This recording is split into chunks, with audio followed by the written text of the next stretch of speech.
উপজাতি মা তার সদ্যজাত শিশুকে অনাহারের যন্ত্রণায় শিশুটাকে বাঁচানোর জন্য তার কোল থেকে অন্য কোলে বিক্রি করে দিচ্ছে। কে বলবে উপজাতি মায়েদের কথা? বজাতি এলাকার মধ্যে যে অবিচার চলছে, দুর্নীতি চলছে, লুটের সাম্রাজ্য বিস্তার হয়েছে, বিভাজনের রাজনীতির বিরুদ্ধে কে বলবে? আমার তো কাজ চাই, আমার তো ভাত চাই, আমার মর্যাদা চাই, অধিকার চাই, সম্মান চাই। আছে সম্মান? দিনের পর দিন লাগাতার 2 বছর, 13 বছরের একটি কিশোরীকে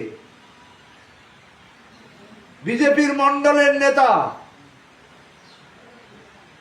ভয় দেখিয়ে দিনের পর দিন তার উপর পাশবিক অত্যাচার করেছে।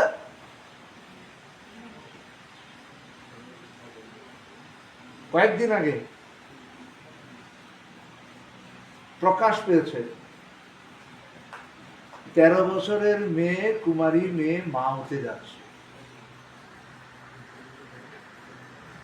আপনি নীরব থাকবেন? আপনি নিশ্চিত হতে পারছেন আমার মেয়ে, আপনার মা, আপনার কাকি, আপনার জেঠি, আপনার বোন, আপনার বউ, আমার বউ এই পাশবিক অত্যাচারের শিকার হবে না? এই গ্যারান্টি এখানে আমরা যারা আছি কেউ দিতে পারি?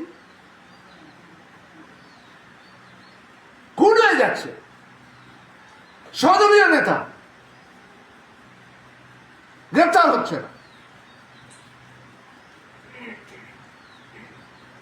একজন মাকে গণধর্ষণের পরে তার যৌনাঙ্গে বাঁশ ঢুকিয়ে দিয়েছে। কতটা নির্মম হতে পারে? গ্রেপ্তার হয় না, পুলিশ তার এফআইআর রাখে না, জিবি হাসপাতালে মৃত্যুর সাথে লড়াই করছে, অপারেশন করতে হয়েছে।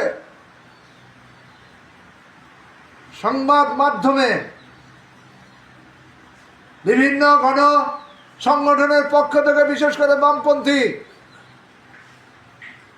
এবং সারা ভারত গণতান্ত্রিক নারী সমিতির আন্দোলনের ফসল হিসেবে গ্রেপ্তার করা হলেও 13 জনের বিরুদ্ধে অভিযোগ, গ্রেপ্তার হয়েছে মাত্র 5 জন।